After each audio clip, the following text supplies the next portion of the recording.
because Channel 10 had posted a story about. But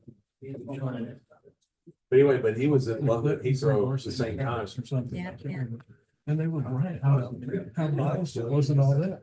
So I went to Fox News and we had this almost identical story on Fox News. Thought, it doesn't do with bias, it's a news. It's a fact. It's a fact. They endorse somebody, it's a fact, it's on the other channel too. Turn it back to the other channel and shut up. Right. It's like, and this was It's so this is stirred college up. educated It's so person, stirred up. so, I mean, we're not talking about high school. We're talking about college. Professional. Smart people. Apparently, supposedly smart people. Let's go. It's lost our minds. Oh. It's lost our minds. I am so glad I'm not teaching government. Oh, I bet it would. You might lose your job. I told Helen Pickle, you know, Yes, oh, yes.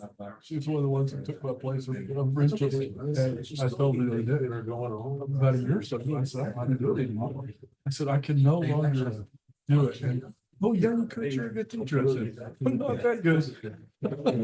Well, you know, the filter is thinner. Yeah. Not that good. Filter is thin. Oh, yes. But you know, when I was teaching, it wasn't like that. Nobody would say that in those kinds of things. Yeah. No. I mean, people would make fun of Ronald Reagan for being old or Jimmy Carter for being the peanut farmer. I mean, but it was innocuous, not hate. This is all good stuff. It is. It has You no, know, there's no beginning. it's like, lady, you must be really miserable in your own life if you have this much hate, this spill, That's this exactly. spill out, I guess. That's the only thing I can think of. Their security guy for corporate.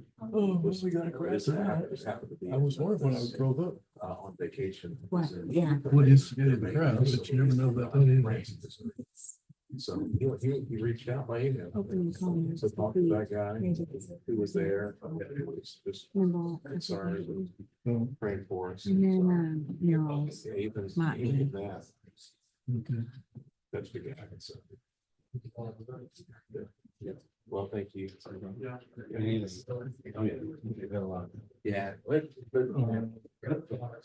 One of my buddies came over. mhm.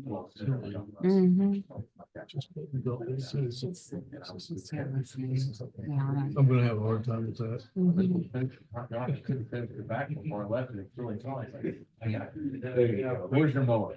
I almost went over.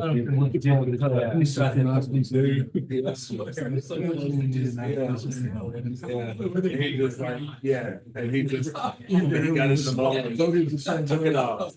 And then there was a tree I hadn't gotten to, and so he called another one of my friends, and they just chopped up the tree and hauled it to the curb. And he wasn't Yeah, older. those are the kind of things. All those others, that one guy who looked at the stupid thing. He never once is the. He spent all that. It's like. That's the nature of it all right now. That's not a leader. Not a leader.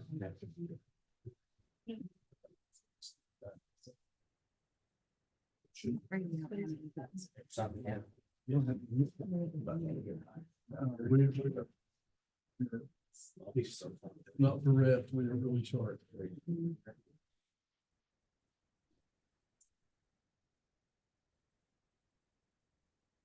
It's loud, then it gets quiet.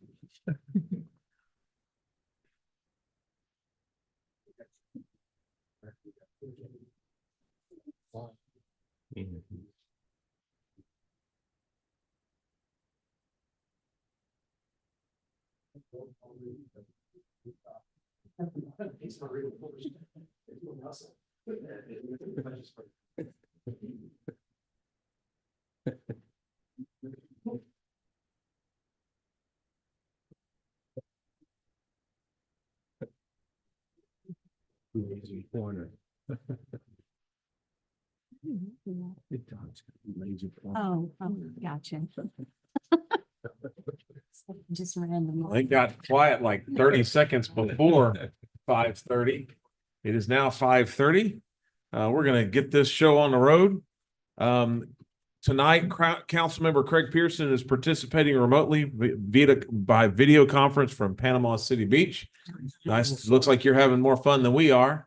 It's raining like Florida here. It's just doesn't have quite the view. So Praise the Lord for the rain. Yes. amen. So we're going to start with the Pledge of Allegiance led by Councilmember Stephanie O'Banion. Then the Texas Pledge will be led by Library Services Director Kim Kroll, and then I will lead the invocation. Please rise. Please join me in the Pledge of Allegiance. I pledge allegiance to the flag of the United States of America and to the republic for which it stands, one nation, under God, indivisible, with liberty and justice for all. Honor the Texas flag. I pledge allegiance to thee, Texas, one state, under God, one and indivisible. You'll bow with me. Our most precious Heavenly Father, we love you, and we just thank you for loving us, for stepping into this world and to comfort us and to walk with us through so many things. Just be with us this evening as we deliberate on just a small corner of your creation as we consider things here at Belton. We thank you for the rain that we've had this year. We thank you for all the loving neighbors that have helped each other through the storms here recently, in the storms of life, and all the friends that we have. Just guide us tonight. In your name we pray. Amen. Amen. All right. We'll start this at 5:31. Item 1 on the agenda is called order. Item 2 is public comments. So I've got 2 that are signed up, and I'll say a little word afterwards, but start with Todd Scott. Scott, 6231 Shalford Road in Central Texas. I appreciate you giving me 25 minutes to talk in the public. All right. Good All luck. right. Now we're starting a timer. Two things. First of all, I wanted to mention the exceptional work the city staff did on helping us get the city lights or Southwood Hills Phase 3 to completion. We had a HUD deadline to meet, and the city staff went above and beyond what was required to get us there. You guys all got some emails of how some things transpired, and I wanted to follow up to those emails and just say that we couldn't, be more appreciative for the way things were handled, and to get us to that finish line. Some of y'all may or may not know, but I'm your representative for the city of Belton for the Tax Appraisal Board, also for Belton ISD. Myself, Karen, and Dr. Gudakonda are one of your larger multifamily developers in Bell County. Been coming in for the last 15 years, showing you all the reasons you should do multifamily development. I've got a quick presentation. I've done this for you guys in the past to look at the current state of affairs. For the last few years, I have been saying that we are on the process of killing the golden goose. And what I would like to tell you today is the golden goose is dead. I'm going to show you some data and some facts that are going to show you why it's just become virtually impossible to develop multifamily in Bell County. Next slide. Or I don't know if I have the advancer here. Okay. You've seen this data before. In 2020, according to the Texas Public Water Board, we have about 378,000 residents in Bell County. We're projected to be at about 450,000 by 2030 and over 900,000 by 2050. Just close your eyes and envision almost 3 times as many people in the next 25 to 30 years. You've seen this cost analysis. This is a comparison of what it takes. Many of you know we build duplex type developments, master planned, HOAs, POAs, well-maintained, long-term longevity product that produces tax base for the city. I want to point out, you'll see that over the years, cost of construction from 2011 to 24 have gone up 100%, lot cost 200%, on average 135% increase. Rent has only gone up 34%. Property taxes has gone up 196%, and profitability of these units has gone down 522%. This is a pro forma. If anyone would like to see this in person, this is a live spreadsheet. It's a little hard to put up on this board, but I'm happy to show you. This is for 10 buildings. If we were to go build them, in 5 buildings, 10 living units, if we were to go build them today at today's cost. I'm going to point out that you would put in a down payment of about $835,000 and your net income would be a negative $148,000. And I'm going to ask John a rhetorical question. Would you advise any of your clients to put in, almost $1 million to have to write an additional check at the end of the year to continue to own it? Everybody's focused on interest rates. Great, we're going to get an election. Rates are going to change. It's going to make things better. This is a current development that we have. This is 5 buildings from that development at below 3% interest rate. The net profit for those 5 buildings at the end of the year, and this is verified by tax return based on this year's property tax proposed, is $2,400, less than $600 a building. That goes back to that number of $634 of profit for a duplex for the year. Some current trends and expectations. Austin, the Austin market, which we are actually part of, is ranked as one of the highest vacancy rates in the country right now. That's going to push rents down in Austin. A lot of our renters, especially by the Expo Center, are coming up from Austin because they consider housing here to be affordable. A lot of these renters that are migrating towards Belton are now going to have the option to migrate back towards Round Rock, Georgetown, Gerald. Outlying counties like Lampasas, Coriel, and McLennan are becoming more attractive to develop in. And Dr. Gudikonda just showed me some information recently that Texas is now considered the 39th worst state in the country in terms of property taxes. None of these are favorable for the long-term value and desirability of properties in Bell County. I want to show you a cost comparison of a duplex type building that we build. Bell County's appraised value projected for this year is $341,000. The same building in Hewitt is at $230,000. The same building in Copperas Cove is at $165,000. If you're going to invest your money, where are you going to put it? I can tell you we are looking at other counties for future development. So what does all of this really mean? Dr. Gudikonda can reiterate, we withdrew a loan application that was a pre-approval, $18 million for 94 townhome units in Bell County. We stopped the planning on a 100-unit townhome development at Bend of the River. We had, I don't know if you guys are familiar with Bend of the River, but we're developing that. It's 1,500 units of multifamily. Prior to interest rates running, we had a bidding war going on. As rates started running, the bidding war dropped.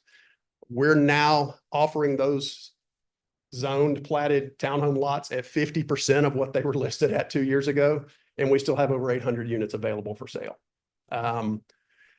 We get called with people wanting to develop, but as they dig into the property taxes and the cost of construction, just like us, they can't make these numbers work. We also stopped development of 67 duplexes in Troy, which is another $21 million. The reality is who suffers the most here? If I never build another duplex, I'm going to be okay. I'm going to get through life. But who suffers the most is the renter. It's the fact that your working class, your teachers, your nurses are the people that are seeing the rents go from $10.50 3 years ago to $14.50 this year and still can't make a profitable development. The main reason I wanted to bring all of this up is we actually had 3 developers come to the recent board meeting, which I've always said, sometimes we get mad at the wrong people. The tax assessor's job is to assess what something is worth. But we did have 3 developers come in recently and basically say they're done. That until something drastic changes, the predictability of the taxes and the development system here has gotten so difficult that they're not interested in building anymore in Bell County. That's what really kind of sparked me, to want to take a little bit deeper dive into this. I've involved we've all involved Brad Buckley, and we're involving Billy White, and we're going to assess how we do this because we're going to watch the development opportunities pass us by and go to McLennan County and go to Coriel County. Actually, Lampasas is getting a lot of development attention right now. So here's the reality. We can't control interest rates. We can't control insurance rates. With the storms that hit this year, we're being told insurance is going to go up another 15 to 20%. What we can control is property taxes, especially on revenue generating properties. State Comptroller's Office says you can assess 3 ways: market value, comps, sales comps, replacement cost, or income approach. That every income generating property can be and should be assessed on its merits of its standalone ability to make a profit and what somebody would be willing to pay for that profit. If we took today's market rates and today's rents, we would put the valuation of these buildings right in line with McLennan and Coryell County, 172 to 224. We would go back to where the property tax office was collecting about 4,600. The owner of the building was getting to collect about 3,600, and the development becomes desirable again. That's once rates come down. I mean, rates are going to have to come back down, but rates can come down all they want. You saw it by that 3%, the P&L on the 3% rate, they still don't make any money. So what I'm telling, what I'm asking everyone, and I'm going to do the same presentation in Temple, I'm going to do it with BISD, is that as a community, if we want to have quality, affordable multifamily housing, which Imagine Belton has said we need to have that, we're going to have to address the taxation system on the rental properties. So I know I've taken a lot more than 3 minutes. I appreciate the time. I know Dr. Gudakonda would like to take a minute and speak. Yep. If anyone has any questions, those pro formas are our cost. Those are from tax returns. If anybody would like to sit down and look at that, I'm happy to do that, happy to go over it. We have the ear of multiple multifamily developers in town. If you guys want me to get a group of them together and sit down and talk, we can do that, because everybody is watching the business they've spent the last 20 years building just fade away. So, all right. Yeah. Preaching to the choir, couldn't agree more. So, And thanks for being our representative. Yeah. On the tax board, tax president. yep. All right, I'm not gonna get your name right because I can't read your handwriting. Dr. Gudakonda. My name is Gopal Githikonda. I'm a physician neurologist. I work at the Temple VA Hospital for the last 15 years. I was in neurology practice 29 years before that. In addition to being a medical practitioner, I'm 76-year-old. I'm still working, because I want to help people ways I can. And I have two skills. One is business skills, another is medical skills. And since 81, I started several businesses in Temple area. Number one is imaging center, competing with Scott and White. When there is no imaging, was at Metroplex, King Charles or Darnell Army Hospital. I provided that for 2 years. Then I put imaging in Metroplex Hospital as well as King Charles Hospital. Then I transitioned to the hospitals. Then I built the medical buildings, Central Texas Medical Plaza in Killeen, and then Temple Medical Center 1 and 2 in Temple. Then I was involved with the Temple Free Clinic. Then I was involved with the King Charles Clinic to grow from 23 physicians to 53 physicians. Then I was involved with Scott and White merger with King Charles takeover. I was responsible. I was the chief of staff of the hospital. I initiated that process.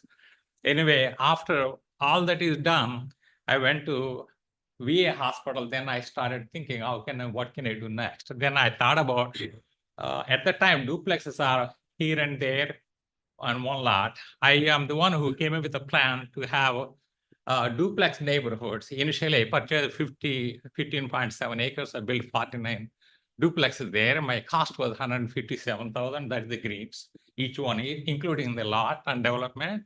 I donated probably about $1 million to the city as streets, development, all those things.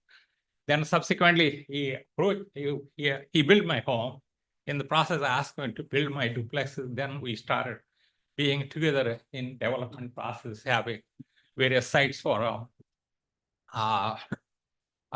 like builders, what is that? Stylecraft and things like that, and apartment complex, things like that. The point I want to make is taxation was a never issue until 2021. Since 2021, I had never concerned about taxation. I was starting to develop this and that and things like that. Since 2021, we have a change in the leadership at the appraisal district. And since then, it has changed. And it went from a property that valued at $140,000 to $190 in 21, to $250 in 22, $390 in 23, and again reduced again $350. This is a product I built for $157. I had about 93 duplexes. I built them under $200,000 each one of them. They are all being valued for $350,000, $400,000. I used to pay tax at $2,500 initially. My taxation is about $7,000 per home. For a duplex, they want to pay $10,000 now. And the point is, I have a couple of HUD properties, and HUD evaluated the taxation will be around 160 to 180,000. My profit will be 160,000, but I'm paying 280,000 in taxation last year and the year before, and this year he want me to pay 350,000. And the other thing is, my property is built for about 157,000. Dr. Sukumar has properties in Belton, as well as in Coppersco. His property is valued more in Coppersco in 2020 than in Belton. But that property in Coppersco is 165,000 now. The one in Temple is 367. It is twice as much. This is the state of affairs in Temple, Texas. And then I am the one who canceled $27 million of property in Belton, in Temple. I mean, I have the document here. It is HUD approved at 4.8% interest rate, and I'm ready to go. Everything is done. After I met the chief appraiser, he said it is not. I said, this is the paper, $27 million property. I also canceled $6 million property in Troy. It is extra approved, and these properties I canceled after met the chief appraiser in 2022. And this is since then, I do not intend to build anything in Temple, Texas. My initial interest is to have a good living for the working poor. And all these units are 1,250 square foot to 1,350 square foot for a family with 1 or 2 children or pets, so that they can afford. I started with a $950 rent. Even today, it's a $1,250 rent or $1,350. It is not more than that. Since COVID rents went down rather than go up. Our tax appraisal market value is going up by 100,000 per unit type thing. And in this current situation, Andrew Mellon said, taxation is people's business. You should not interfere with economical growth or business development. It should be affordable to the working poor and middle income. It is no longer affordable in Temple, Texas, in Bell County. Thank you. Thank you very much. Thanks, Jennifer. Right. Anyone else wish to make public comments? I won't follow up on that. I also agree. I just want to thank everybody. For those that don't know, we lost our youngest son last weekend. He was 27, and so he had to go to Memphis and bring it back home. And so just a lot of love from all of you guys. So appreciate it. He was involved at Belton High School, and he was on the YAC. And then he had graduated from college and started his career, and he'd been struggling with mental illness. And some of you guys had to help us get him into the hospital earlier this year. And so for all of those that work with mental illness and work with those who are taking care of kids like that, my hat's off to you. And again, thank you guys. Just wanted to take that moment to thank you for your support. And we'll get down to business now. All right. All right, so items 3 through 7 are our consent agenda. These items can be enacted by one motion. If any council member wish to remove any of those items, just let us know. We will, and we can act on that separately. So Chair would entertain a motion. You want to read those? Oh, yeah, yep. Thank you. I'll get there. Yep. Back in the saddle. Okay, so yeah, let me read those so so everybody else knows they're in front of us. So item 3 is the minutes of the July 9th council meeting. Item 4 is authorizing the city manager to enter into a professional services agreement with Langford Community Management Services to administer the city's home program for other grant opportunities. Consider a resolution is at number 5 is a resolution granting the city manager, director of finance, assistant director of finance, and designated deputy the authority to conduct financial transactions on behalf of the city of Belton. Item 6 is authorizing the city manager to execute an interlocal agreement with TMLIRP for cyber liability and data breach response for the purpose of providing insurance coverage for cyber criminal activity. And item 7 is authorizing the purchase of playground equipment for the Standpipe Park through the Buy Board Cooperative Purchasing Program from Cunningham Recreation. I move we approve items 3 through 7 as presented. Second. We have a motion and a second to approve the consent agenda. Any comments or questions? All right, all in favor, say aye. Aye. Opposed? All right, all in favor, including Craig from across the nation. All right. Item 8, planning and zoning, as we will hold a public hearing and consider a zoning change from agricultural district to retail district on approximately 0.548 acres located at 2502 FM 439. Ms. Tina. Thank you, Mr. Mayor. Good evening, everyone. This first zoning case is for the existing Nomad convenience store and gas station. This is an existing legal non-conforming use. The applicant submitted the request to change the zoning to bring this into compliance. This property was annexed into the city in 1978. The existing site was built in 1975 prior to the annexation and was zoned agricultural upon annexation. As you can see, the property and adjacent properties to the west and south and east is agricultural from annexation. Across the roadway to the north is zone retail with a SUP for used car lot. So there is an existing retail zoning in that area. Here's the site. Area of the site is currently developed again as a convenience store and gas station. Future land use map identified this area as residential. However, this is an existing site with the improvements already there. Notices were provided to adjacent property owners, and we received 2 letters of support for the proposed zoning. The Planning and Zoning Commission heard this item at their meeting on the 16th and recommended approval of the zoning changes.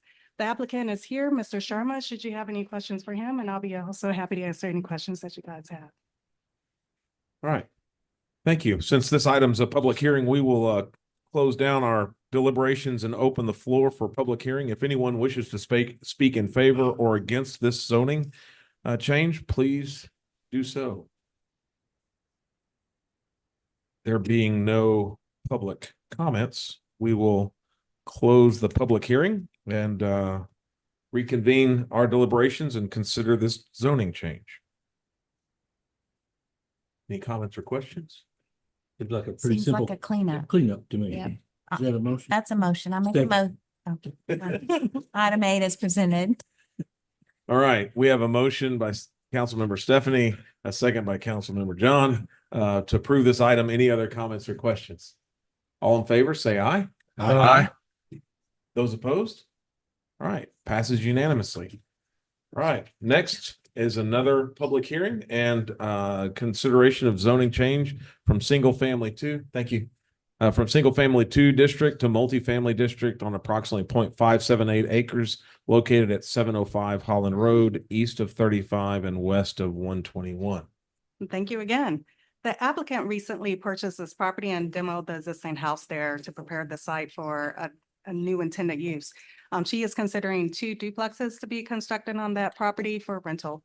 The multifamily district allows for 18 units per an acre. This is half an acre, so approximately 9 can possibly go in there. But the applicant again is proposing just 4 units. Here is a look at the adjacent zonings. To the west of the property, the adjacent property is multifamily as well. South and east of the property and north of the property is single family 2 zoning. Here is a aerial of the site. As stated, the single family residential that was there is already demolished. Future land use map shows this as retail, and the multifamily is a part of that retail district. Letters were sent out to property owners. We received 1 letter of opposition from a neighbor. They were concerned about property values and multifamily developments in the area already. With that, the Planning and Zoning Commission heard this item at their meeting on the 16th and voted 5-1 to recommend approval of the requested zoning change. The applicant is here and I will be happy to answer any questions. Does she have any questions for me? Thank you. All right, there being a public hearing, we will open the floor for public comments on this item. If anyone wishes to speak in favor or against this item.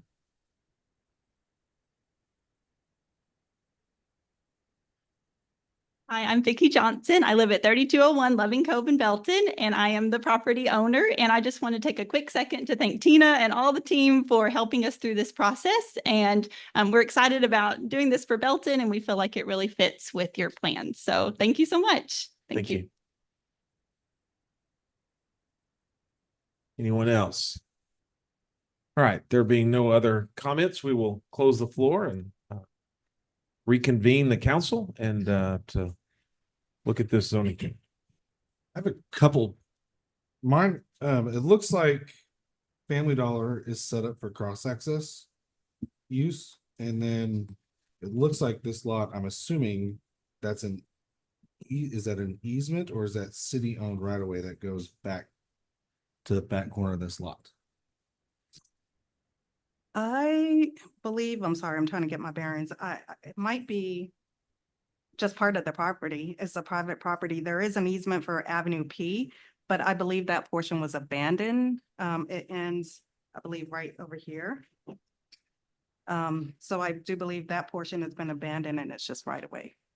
Because I was just concerned about the one next to it's multifamily as well. It's a lot of traffic that potentially could be coming on and off in that corner. And just if cross access is an option here or Avenue P access is an option with potential cross access to the other multifamily. I don't know where we're at on that point, but I just wanted to bring it up. So this shows a better view of where Avenue P is, and it does connect to the back of their lot. But that roadway is not improved.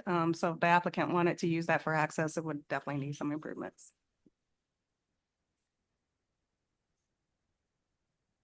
I'm not opposed to a couple of duplexes being built here. I've got some concern about zoning it straight up multifamily though. The lot size would allow 10 units to be built there. If combined with a lot next to it that's already zoned multifamily, that would allow for 19 units to be built. When we talk about buffering and screening and that kind of stuff, I just think that we've seen before where something gets rezoned and then the property sells and a much bigger development than we anticipated gets built. So I'm not opposed to what the plans that have been proposed for a couple of duplexes. I am concerned about potentially opening the door for 10 units on this lot or 19 on the two lots combined. So I don't know.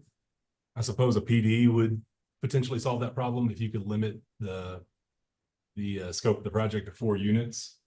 I don't know how much latitude we have with that tonight, since that's a PD isn't what was advertised, but those are my thoughts. Correct. That was not what was advertised, so we would need to go back through the public hearing process with planning and zoning and city council.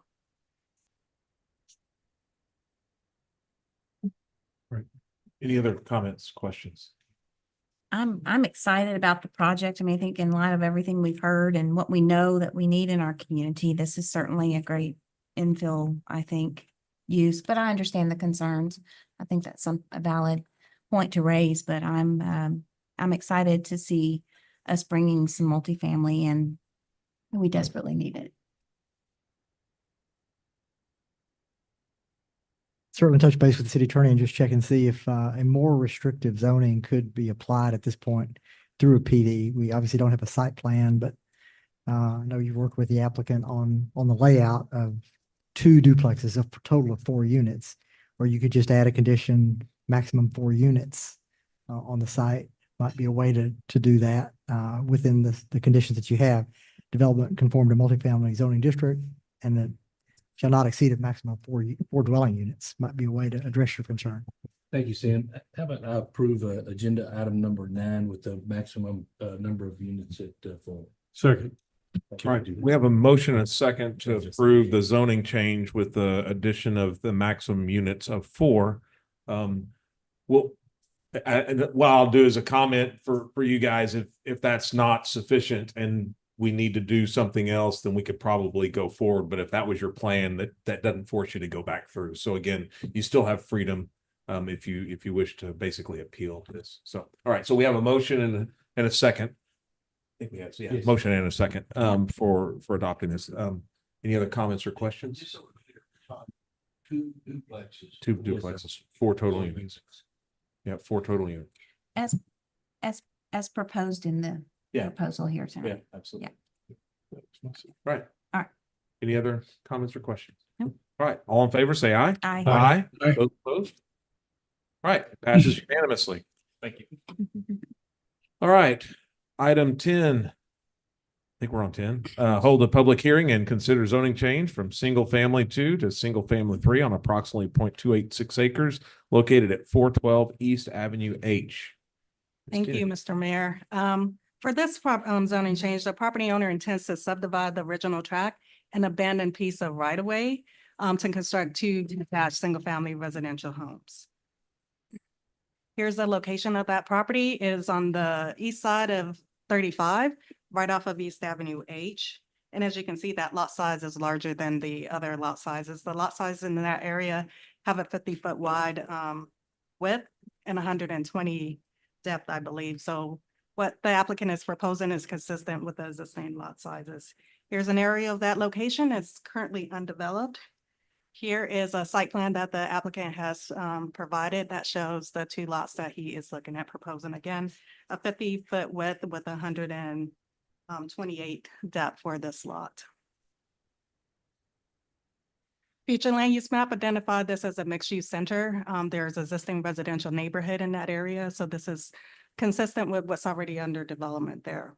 The letters were sent out to property owners. We did receive 1 letter of opposition, and that was due to the slope concerns at an adjacent property just to the west of this property. Staff has been working with that property owner to get that slope concern addressed. The applicant, the property owner, turned in engineer plans to add retaining walls to address that slope concern. It was turned in on the 1st of July and approved on the 2nd. They plan to start next week when it dries up, and they hope to have that constructed within two weeks. I contacted the letter author and notified them what was going on with that. The Planning and Zoning Commission recommended approval of the zoning change from single family 2 to single family 3. And the applicant is here. Should you have any questions for him? And I will also be happy to answer any questions that you guys have. All right. Thank you, Tina. Again, this being a public hearing item, we will open the floor for any comments for or against this proposed zoning change.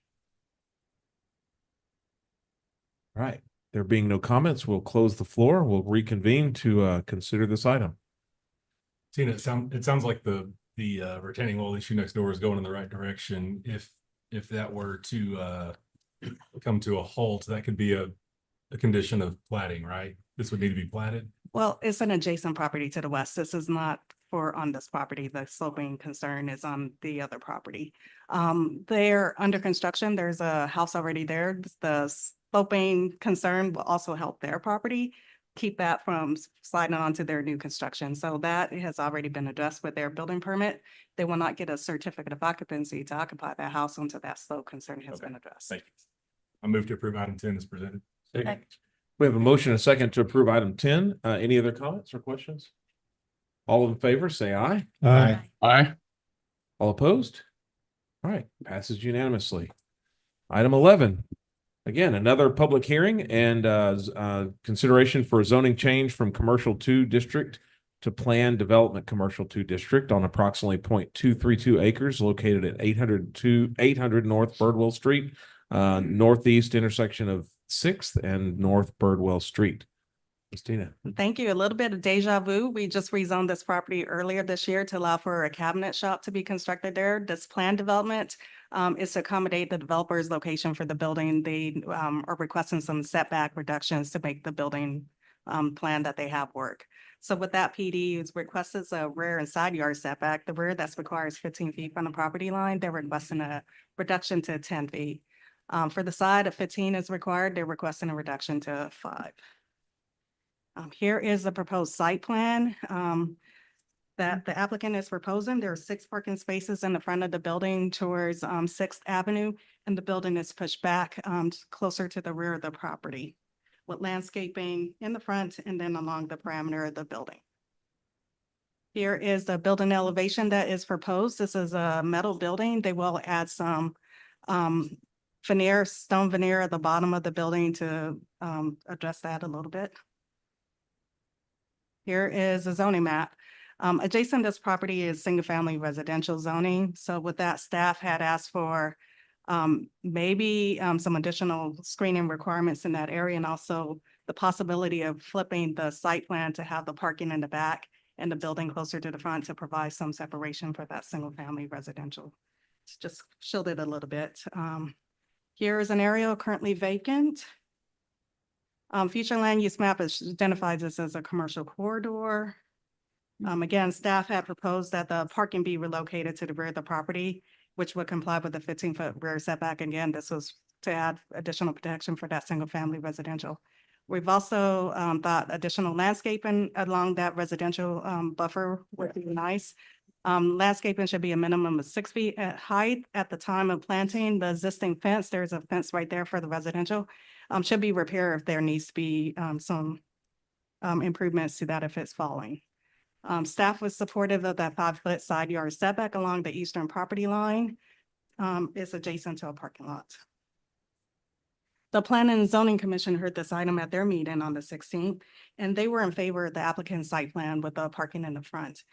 With that, they recommended that it be approved to allow for the 5-foot side yard setback and a rear yard setback of 10 feet for the property line. Applicant is here. Should you have any questions for him? And I'll be happy to answer any other questions that you guys have on this project. All right. So first we'll do the public hearing. We'll open the floor if anyone wishes to speak in favor or against this item. Yes, sir. If you don't mind, state your name and address for the record. Tyler Free, 6305 Pat Cole, Bell County. I'm a civil engineer for the project, helping the business owner with this. As Tina said, during P&Z, staff had some recommendations to kind of flip the site plan. See right now, our parking's up front. If you kind of just drew a line straight across and mirrored the whole site, building comes forward, all the parking comes to the back. That was the suggestion staff had at P&Z. We had some discussion at P&Z about that. The main point that was brought up is bringing the parking to the rear really puts vehicle traffic, any kind of parking lot discussions, noise, fumes, really in the backyard of this homeowner behind us. That was the main point where P&Z decided to stick with this type of layout. I think that was our main concern. There's some other ideas. You flip this dumpster comes forward. Could be potential sight line issues since we are on a corner. We would definitely try to work to not make that the case, but you also have a dumpster up front on 6th instead of in the rear. As Tina mentioned, side build lines. This is I think it's Sonia's hair salon. This is just a big parking lot. So this 5-foot wasn't too big of a deal. The 10-foot back here, again, to help provide a little bit of buffer. And our building, I think our peak is right around 21, 22 foot. So very similar to a normal house, if not the same. So we're not going to be superimposing on these guys. And we're also in favor of upgrading that fence and doing the enhanced plantings to help kind of add some of that buffer here. This is an existing business that's going to be relocating to Belton. So that's a big positive here. The site just has some constraints. As Tina said, it was rezoned earlier this year. Once we really started laying stuff out, just to get you a little scale, I mean, that's only 20 foot from there. So you'd think a 4-door pickup truck is taking up that whole space. So we're real tight on site. That's why we're getting down to a 5 over here. We were able to keep the 10 and keep some good parking movements available here. So we were happy with that. But again, kind of went back and forth before the meeting and then also during P&Z meeting last night. So I want to thank Tina and Bob and the whole staff for working with us on that. And P&Z, I think we came to a good solution of what P&Z ultimately recommended. But we're here if we have any questions, applicant or the owners here as well. Thank you. Any other comments from the floor? All right, there being no more comments from the floor, we will reconvene our deliberation and consider this item. I had one question, and I'm assuming the little circles and stars at the bottom are plants, and that the parking would not be coming off of 6th, but would be coming from Birdwell and then parking towards the street. Correct. Yeah. Well, Okay. Part of the PD plan, Tina and I went through meeting the landscape standards and then going a little above it. So yeah, those are all our little landscape. And there's a chart off to the side that says Okay. small circle equals this big. Yeah, circle yeah. equals No, that. I understood. I was just trying to envision like how people would get in there. Yeah. So on there's 6th. actually currently a curb cut right here. The old property had that. To be honest, we were wanting to use it, but TxDOT said no with another word in front of that.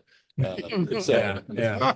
that's not happening. And we will be putting a 6-foot sidewalk along 6th as well as part of the ordinances. Any other comments or questions, or the chair would entertain a motion? I think it's a good plan. I hope you keep in mind that Sixth Street and our plans for that long term are as nice as we can make that, and the second entrance coming into town. So glad they're moving in. Excited to have you. And I'll make a motion to approve agenda item number 11 as presented. Second. We have a motion, a second, to approve the zoning change from plan development, from commercial to plan development, commercial to. All in favor, any other comments, questions? All right, all in favor, say aye. Aye. Those opposed? Also passes unanimously. All right, looks like we're got one more public hearing and zoning stuff. So, Mr. Van Til, we will be holding a public hearing and consider amendments to the Belton zoning ordinance, section 38, sign regulations related to murals. All right, Mr. Van Til. This is above my On pay your grade. artistic We're hat. waiting for mine to get up there. I kind of expected to have an afro wig and a little paint by number thing. Oh, yeah. You almost got, you almost. Happy little birds. What was his name? Bob Ross. Bob Ross. Yeah, Bob yeah. Ross. Right. I was ready for Almost. Bob Ross. Almost. Yeah, mural. Happy little. Tucked over in the corner over here. Saturday afternoon nap. That's right.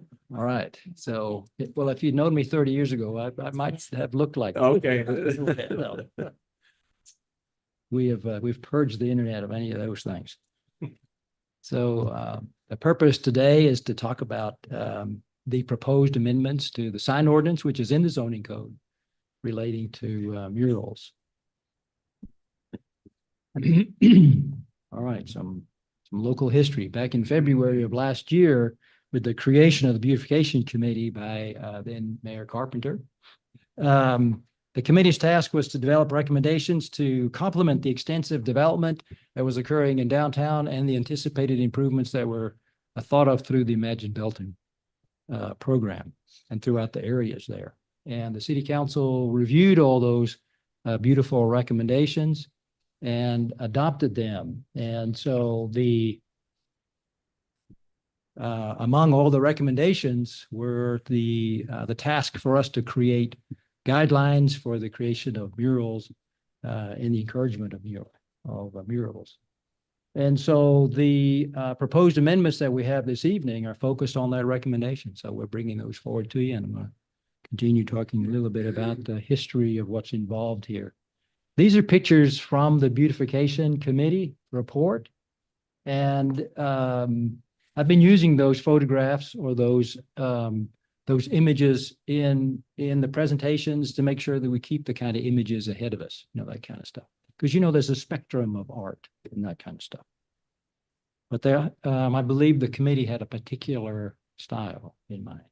And they actually talk about that. So continuing with the history of it, in March, we went to the Planning and Zoning Commission, and we asked them to consider the requirements, the standards that we came up with. And at the end of the meeting, they recommended denial of the ordinance and suggested that we revise the policies before we bring it to the council. So there was quite a bit of time between that meeting and the next. So we decided that we should, dig into those concerns and maybe address them individually. And here's a summary of the concerns that they came up with. And I know that you've read them all in your packet, but I want to touch on them individually. They started out by not having a clear definition of what a mural was or is. And so we made an effort to make sure that we talked about a mural permit rather than a sign permit. In our minds, it was kind of the same thing, but external eyes help you to clarify those things. The other was some concern with the Historic Preservation Commission and their possible overreach in their regulations, because we talked in the rules a little bit about if it's in a historic district, we need to take it to the HPC. If it requires a certificate of appropriateness, that needs to be approved by the Historic Preservation. They thought that the HPC would probably not be able to make a difference between a mural and graffiti.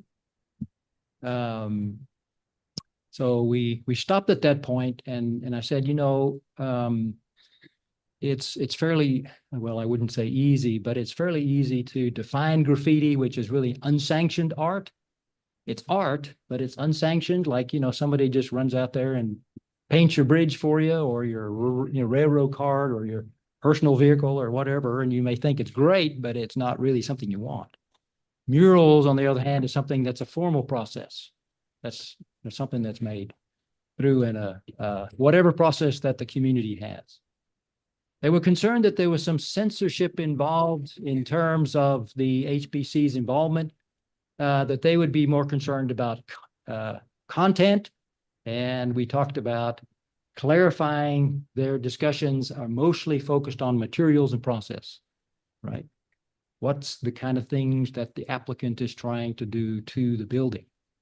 So they're not a censorship agency.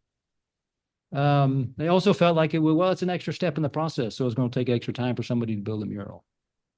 That's true. Can't disagree with that.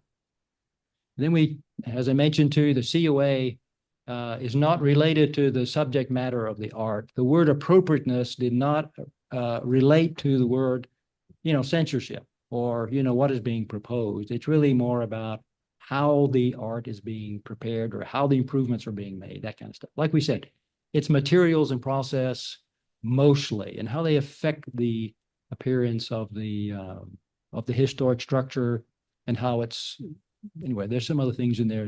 It's not censorship. They disagreed with the requirement for a sign permit. And I think as you read through the materials, you probably figured out what they were talking about. They struggled with the terms that we use in terms of long lasting. And so we came up with a better definition of long lasting that had some wording about recognizing the subject matter in the art. And then maybe if there was some disagreement about that point, then there could be some way to quantify that. In other words, what we're suggesting in the ordinance is that if it costs more than 50% of the original cost of the art, based on the work that a professional prepares, then it's probably unrecognizable, right? If you have to do more than 50%, review, but that doesn't automatically kick off the repair of the art. It's a beginning point. Okay, on that one, I'm going to move on from there. That's kind of a technical thing. And then the review of the censorship of the content, they had concerns about that. Well, Bob, who makes you the judge and jury of this, of the thing? And I'm going, whoa, if everybody agrees to all these rules, I'm pretty sure Bob's not going to be the first guy in the line of looking at all this stuff.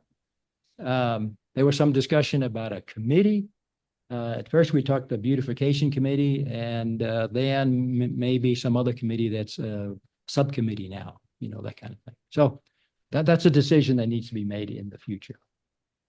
Okay. Any questions so far? We're doing okay. All right. So we took the package back to the Planning and Zoning Commission, and we talked about all these things, just like we did a second ago. Conducted a public hearing, and they, talked about all the things that we had highlighted from the March meeting. And when all the discussions were done, they said, well, we recommend approval of these standards, but only for publicly funded projects. Only for publicly funded projects. And that no permit should be required for any privately funded murals. And that vote came down on a 5-to-1 basis. So the two proposals that you have in your packet, the only difference between the two is one is for publicly funded projects, which it says on the top, I think, in red. This is for publicly funded projects. And the other is for all mural projects. The same criteria follows after that. So, and as you can see, the list of regulations are, we've defined what a mural is. We've kind of separated it from a wall sign because we felt like there needed to be a distinction between the two. The requirement for a mural permit, approval of the artist, their capabilities, a copy of their artwork, property owner approval, obviously, if the owner's not advocating for that, HBC approval, if needed, as part of the COA process, the certificate of appropriateness process, and then city council approval if there's funding involved. And then, of course, we have to make sure that they maintain the murals. And so the commissioners felt comfortable with the wording that we submitted to them. They just felt there needed to be only for publicly funded murals. That's the only distinction. Okay. Well, let's see. All right. We're going to land this thing. So our recommendation to y'all this evening is obviously, conduct the public hearing as required by law. And then you have the choice to approve option 1, which is the Planning and Zoning Commissioner's option, or option 2, which is the staff's recommendation. I will give you staff's recommendation. I think you should approve option number 2, because I think that's where the beautification committee was headed. That's where all the wording was. And I think through the approval process that, we kind of got off track from that. But I'm going to leave it there. And so I'll step back. Mayor, public hearing. Since we have a public hearing component, we will close our deliberations, open the floor for anyone who wishes to speak for or against this item, for or against censorship, or approving colors or graffiti or whatever you'd like to say about our murals. Please, yeah. Okay. All right. There being no comments, we will close the floor and reconvene our consideration of this. All right. Let's say you. Well, just as a reminder, this started with the beautification committee, and as a way to jumpstart some artwork in downtown with some seed money from the city. And so I thought that was a great idea. We've seen a couple of murals go up. Boy, they're attractive. But I also see this as something similar to a sign ordinance. You just can't put up anything you want on the side of a wall. And maybe that's a privately funded mural, and just think that that's going to be okay. Is what I'm worried about. Yeah. And so I I think agree. there needs to be an approval process before something crazy goes up on the side of the wall that is offensive or does not reflect the feelings of the community, welcoming, and all the other nice words you want to have associated with that. Cochran Baron Potts has done an amazing job on their new mural. We want to support and help fund some of those and enhance the art downtown. But I just don't think someone should be able to go out and paint something on a wall and call it a mural with no approval whatsoever. Thank you. And Bob, the staff recommendation would address Yes. Council Member Holmes's concerns, correct? Yes, sir. Yes, sir. Exactly. Option number 2. I've looked at multiple cities, and I almost feel like we're trying to make something. We're trying to reinvent nuclear physics here when we're talking about painting on the walls.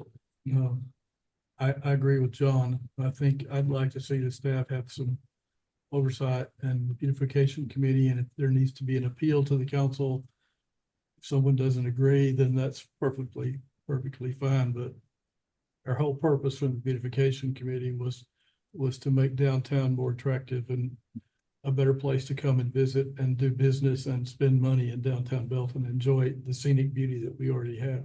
So I'm certainly in favor of the staff recommendation, staff procedure that you've outlined personally.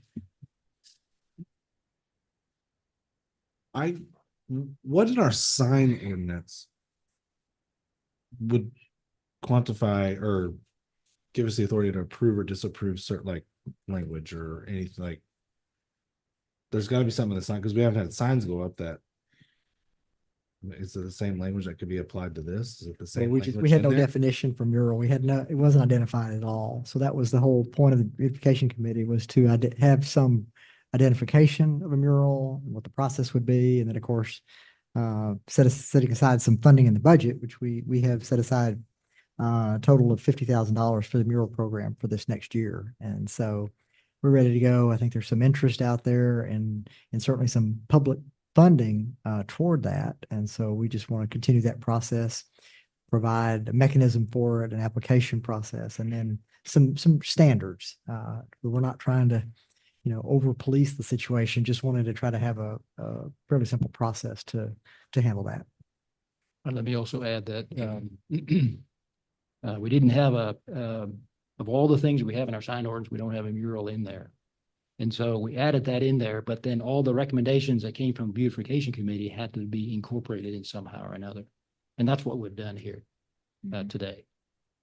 And our sign ordinance really limits it, because of the size constraints, keeps that from being a mural. Are you asking about the content of a sign though? Yeah. Like if Walmart said we've redesigned our logo and now we've got a naked person flipping Yeah. a bird, Like, and that's what we want to put up on the side of Walmart as our sign. Is there a reason I'm you're asking associating for Walmart with Okay, I that one? understand that. yes, that means just without not wanting to say all those, but yes, that's exactly what I'm asking. We review content through the sign ordinance on signs, murals aside. Is that what? That's Do what we I'm have the thinking. authority to say, no, you can't put that up there and somebody deem it censorship on a sign in the current sign ordinance? We are able to do height, location, size, and all those things. We stay away from content. Now, Walmart comes along with a really extra exciting sign, then we know that it's got to be problematic. So we would derail it into a more sophisticated approval process. That's kind of my question. I don't want to create something that creates more problems, if that makes sense. I'm not saying that option 2, great language. Option 1 takes out the privately funded, but then they just slap up everywhere. I think we can try to find out what we want. I guess I'm interested in what the attorney would say about the wording of option 2. Like, or his, I don't know. I'm not the attorney you're looking for, but I would say, I feel like with a lot of this discussion and the discussion that's happened over the past 4 months is that we're looking for a problem that didn't exist. Agree. And I think option 2 is fine, in my opinion. I would agree with that as well. And I think knowing that there's a process that they can come to the council if they don't agree with the staff recommendation keeps the subjectivity out of it as well.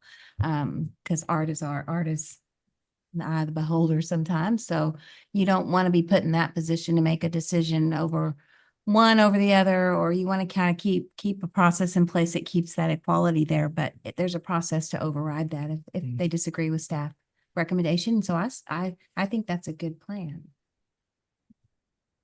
Promote selfies and not promote Was that Belton even- as the butt of the that joke. makes sense. Yes, my bad. Yeah. Well, I think, while it was, there was, I wouldn't say as far as rambling, but there's a lot of things that are opposed. In some areas, they want more restrictions and let's really define what graffiti and signs are. And on the other side, you shouldn't tell me what I want to do. You can't have both of those in the same conversation. And we had obviously those two things in the same conversations. And there are a lot of internal conflicts with some of the things that were brought forth. I think the main thing that I think we all agree with, when we started the sign ordinance, when we started the facade easement grant, downtown Belton was primarily either vacant or supporting people that needed to get out of jail. And so, and the signs along Central were just haphazard, like small signs, big signs, high, low, like there was nothing. And now you look at Central and you look at downtown, it's different. There's a public element to private property, especially in the downtown. Yep. I think this recognizes that it's a public element to downtown property, especially when we're helping contribute to that. And so there's also a public responsibility to help maintain that. And so as we look at murals and those types of things, it's not just on the private property owner. I do understand one of the gripes that one individual had was when they wanted to put a mural up, before we had defined murals, they were told that the sign was too big and covered too much of the building, even though it was a good looking mural and it did advertise the business. I think under this, you would allow for a larger square footage of the building to have their name if it was a good looking mural. And so I think that's one of the big concerns early on censoring and what you do with private versus public. So I think it's a good compromise. And like everything else, we don't get it right the first time. So we start with something reasonable, I think, and option 2 is, I think, what people considering. But thank you guys for doing, I mean, because this has gone through 2 P&Z meetings and multi hours of staff work and public work. And also, I think David mentioned earlier, as far as committees, I think having committees as an oversight, having citizens involved, not just staff and some of this, and we've got the beautification committee and the facilities committee and, yeah. So we've got several committees that you guys could reach out to. Yep, awesome. I'm making a motion to approve item 12 with option 2 as presented. Second. Motion and second to approve item 12, option 2. Any other comments or questions? All in favor, say aye. Aye. All opposed? All right, passes unanimously. Thank you very much. All right, thank you. All right, item 12. We are going to consider authorizing the BEDC Executive Director to execute a real estate contract and related documents for the acquisition and purchase of the 0.49 acres from Josie and Cecil E. Smith. Item 13. I'm sorry, did I say 12? Yeah, item 13. And I will just mention that Dave Covington, being a real estate broker representing the seller to the city of Belton, is recusing himself and making sure he's not in the meeting because he doesn't want there to be any conflict. So, Cynthia. Okay, great. Thank you. Good afternoon or good evening, Mayor and Council. So back in December, this past December, the EDC purchased property on 6th Avenue in Birdwell. And so this is a 10-acre tract that we now own. And as part of the surveying process, when we did this real estate transaction, it was brought to light that the adjacent property owner has property on the newly BEDC owned property. And so this is the adjacent property owner, the Smith. It's currently the location of the Smith Brothers gas station. And you can see, well, there's probably a pointer on here, but I'll just point to that exhibit over there. You can see the canopy of the gas station. The corner of that sits on the BEDC property, as well as the signage for the gas station. And so that is a little bit of a problem. In addition, through the surveying, we also were made aware that the easements that we granted disappear on the adjacent property. And so the city currently has utilities on their property, but there's no utility easements. And so we have been in discussions with the Smith family to identify how we can resolve this. The easy solution is just to swap a little bit of property here and there. So we could give them a little sliver there and we could take a little sliver here. But the reality is that the EDC wishes to acquire a little more property. As we think about how our 10-acre tract will develop in the future and anticipate the opportunities, we believe it would be a more marketable tract if we could square this off. And so through some negotiations and discussions, we have landed on this option here. So bear with me as I talk you through what we've agreed to. So the first, number one, would be the property that ultimately BEDC would own. A portion of that would be a land swap. This is where the utilities currently sit. The EDC would own that. We would then dedicate the easements, the utility easements, to the city of Belton. They would give us about 7,000 square feet, and we would give them about 6,700 square feet here on the frontage. And so then this would solve their issue for their property on BEDC's property. With this, I will mention to you, on the BEDC property, there's a billboard here. And we currently do not have the ability to remove or do anything different with that billboard. So what we want to ensure is that we have adequate distance from the billboard to the property line for good access. And so the Smith family has agreed to ensure that we maintain 50 feet at least here. So this is kind of an estimate. Number two illustrates what the Smith property will ultimately be. Understanding that when we go survey, if we need to shave off a little bit here, we'll give them a little bit more to the south there. But item number 2 illustrates what the Smith family will own. Item number 3 is the full Smith family track. And as part of these negotiations also, we understand that TxDOT will be making some improvements to 6th Avenue. That coupled with BEDC's development on the 10-acre track, we don't know today what's going to happen with access.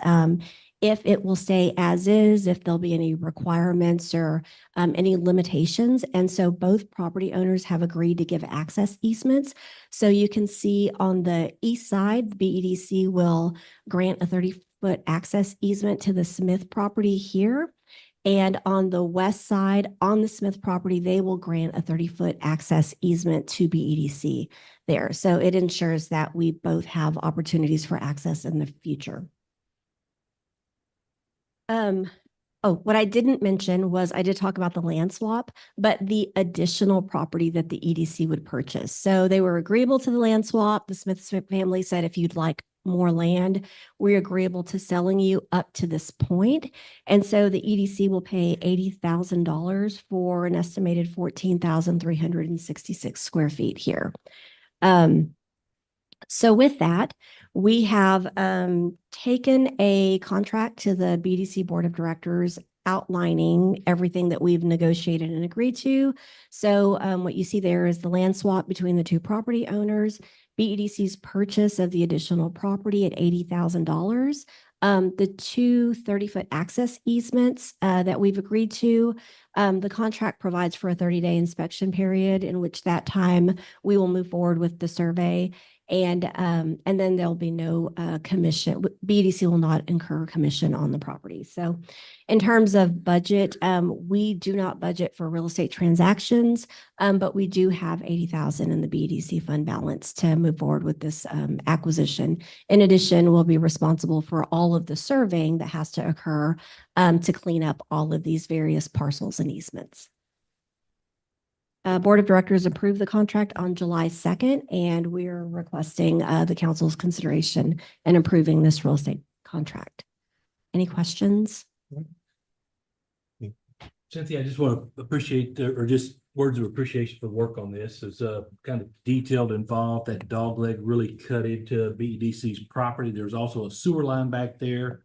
Squaring up the Smith property helped them. Will help them in the long run. Also, if you notice on the 6th Street, their property is the street, and they don't have much sidewalk frontage or anything there. So expansion of 6th Street in the future day was a concern for everybody. And the 2 entrances are a big win for BEDC. We worked hard. Yeah. Thank you. Yeah, a lot of hours on this one. Thank you. Any other comments or questions? I just second what y'all just said. It's been a longstanding concern of ours, so appreciate y'all wading through the weeds to get to where we are today. So good job. And this doesn't even include all the stuff that had to do with the railroad that was there as well. So, I mean, there's just been something over the years. Now, a railroad, gas pumps, gas tanks, and the sewer line that goes nowhere. A billboard. Yeah, billboard that they're still paying rent to the railroad, and the railroad doesn't own the property. So we All of this we came did to a light. lot of due diligence, and to answer the question about the underground storage tanks, we do know that there is a new underground storage tank here. We did reach out to TC. It was part of our due diligence for this negotiation. And we learned there was an old underground storage tank here. So again, a lot of positives to giving them this portion here. Their new underground storage tank is on the back side of that here. You can see it in the aerial. We're just saying all of this came to light when we were trying to work our way through the railroad maze, family, Yeah. all of that. And unfortunately, we came up with a couple of utility lines where we didn't have easements, and this was a concern. I just want to say publicly, thanks to the Smith family for working with us. They had a problem too, so it wasn't completely our issue, but yeah. Anyway, Don't- this is a good. Don't forget the soil test and the phone. Analysis. Yeah, Yeah. absolutely. Yeah, it's amazing. When your problems are my problems, it makes good neighbors. Yeah. So it's been good. All right. Well, any other comments or questions, or the chair would entertain a motion? I just want to say thank you, Cynthia, for navigating those waters so well. And I would like to offer approval of item number 13 as presented. Second. Second to approve item 13. Any other comments and questions? All right. All in favor, say aye. Aye. Those opposed? Passes 6-0, one abstention. All right. And what we've all been waiting for. Item 14, receive a presentation and conduct a work session on the utility rate study. Mr. Rogers. Yay. Good morning, good afternoon, good evening, Mayor and Council. Let's talk again about our utility rates. We're moving still down this path of approving a rate structure for the next 5 years. I want to tell you that we're getting close to having to officially make a decision here. So we've been talking about this for a very long time. And going back and forth with different scenarios, different rate structures to consider, et cetera. But where we've landed now are 4 classes of customers. A residential customer class that would include both residential domestic usage and residential irrigation. Also a commercial class, a multifamily class, and then what we're calling a non-residential sprinkler class. So that's those with irrigation meters that are not residential customers. So where we are in this process, we brought to council a long time ago various policy issues, and these are kind of where we are now. So winter averaging, I think we're all in agreement that that's what we want to do. We also talked about having these separate customer classes that we're talking about tonight. We also agreed to charging the city, water and sewer charging the city for park irrigation. So we're billing ourselves for water. What's left are these 2 items here, and that's a flat versus tiered rate structure. Again, these are policy issues that come back to council for your action. So first, let's talk about water base rates. This is the schedule by meter size of what our base rates are or may be in the future. We're not adopting exactly the dollar amounts here. But under this particular structure, most of our customers have 5/8 inch meters. And under this rate tier, this kind of rate structure by meter size, for 2025, there would be a $1 increase for the majority of our customers. In fiscal 25, if that's what those are the rates that we adopted. And this is what I recommend for council to approve for base rates. Now we get into the fun now of residential volumetric rates. So in this class, we have these tiers, 0 to 2000, 2001 to 5, et cetera, 5 to 10, 10 to 25, and above 25. So some interesting things here I want to show you. So if with the structure that's there now with this tiered rate structure, 78% of this is really bills, but let's equate that to customers.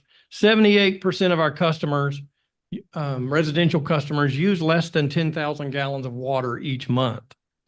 And those 10,000 customers under this scenario would see essentially a 5 cent per gallon, per 1,000 gallon increase in 2025.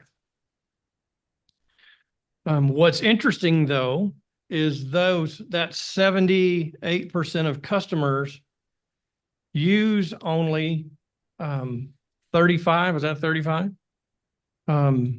Percent of the water.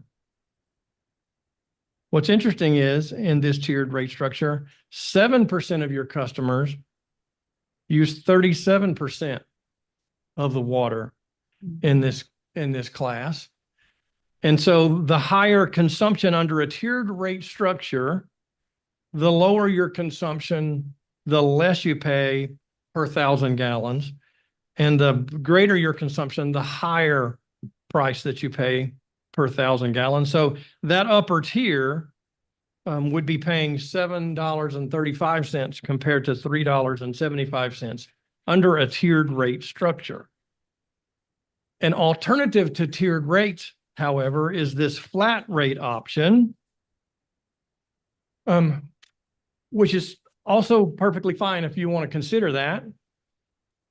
Under the flat rate option, the increase to 2025 is 86 cents per 1,000 gallons, and all customers would pay that increase. Again, that's perfectly fine. We've had flat rates for years. This is the policy issue for council to consider whether you want to go flat rate or not, or tiered rates. My recommendation for council is a tiered rate structure. Again, that gets back to kind of more of the best practices in the water industry, but you certainly don't have to choose that. So I don't know if you want to kind of have a discussion on this, Mayor, now, or you want to kind of come back to it. However you want me to. Well, I think it's probably good to, if we're going to have a discussion, to back up one, because I think the first slide was the first policy decision. Let's do that. That it would be, so it'd probably be good to start with this one if we have questions. Now, I think for clarification, when you say that there is a base rate, so if you're paying $3,677 per month for that, yes, sir. How much water is included in that versus if you're paying $19 a month? Is it the same? Just everybody gets the first gallon for free, or is there a different floor when you have a larger meter? That's a great question. So these base rates all come with 2,000 gallons. Okay. Across the whole span. Okay. So first 2,000 gallons is free, and then you pay whatever the other slides are. That's correct. Okay. Right. And that's a fixed charge. So, I mean, it doesn't change. It's that rate regardless of your consumption. So a commercial with a 12-inch pipe blowing through 2,000 gallons pretty quick. Yes, sir. That would probably be a sneeze. The base rate for meter size is really more about the potential for delivering a certain amount of water. Absolutely. We have to have for these upper meters, we only have 3 8-inch right now. We have to build a lot of infrastructure to deliver water to an 8-inch meter. And when that person turns on that 8-inch meter, that water's all flowing. And so that's the way this is designed. Is it's not necessarily just that 8-inch meter that you're talking about. It's all of that line back from that meter back to the plant. That you're proportionally building larger lines for. Yeah, that's correct.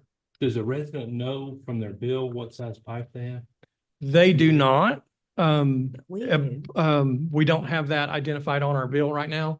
As we go forward with some informational kind of campaigns, we'll inform people of that. Like I said, but pretty much everybody in their home, there's some exceptions, obviously. Most people in their homes are going to have a 5/8-inch meter. But maybe a sewer or a water only septic large lot. I would assume they'd have a little larger. Is 5/8 adequate for that? It's possible. There's certainly some of these 349 are residents. I mean, are more residential based too, but I guess what's the best answer there? I mean, it's most will have 5/8 meters. So there's a few folks that have an inch meter, inch and a half. River Place? I would bet most of your River Place folks have 5/8. Okay, just curious. So, but we can double check some of that stuff. It's not a huge difference from 5/8 to 1.5 inch on a monthly basis, especially if you're going to be using a significant amount of water, $20, $30. I think I've got some businesses that have a higher monthly than my residents. I think has to do with the size of the meter. Absolutely. All right. So generally speaking, are we okay with what's proposed? All right. All right, so we won't vote on each one, but we'll poll the audience on each one. Okay, that's exactly what I'm looking for. All right. Appreciate it. Okay. Next. All right. I've got a question on the next slide. So for somebody that uses exactly 10,000 gallons of water, their water bill in 2025 would go up 50 cents for volumetric and $1 for meter size. So they're looking at $1.50 increase. Is that right? So Per 2,000. it would be so did you say 10,000 gallons? 10,000 gallons. So the first 2,000 gallons is included in the base rate. Okay. And so the way this really works is just this, that happens to be the same price, but let me do something for you. Let me take that off. Okay. So this is literally, the way this works is your first 2,000 gallons are included in your base rate, that 5 meter size. Yep.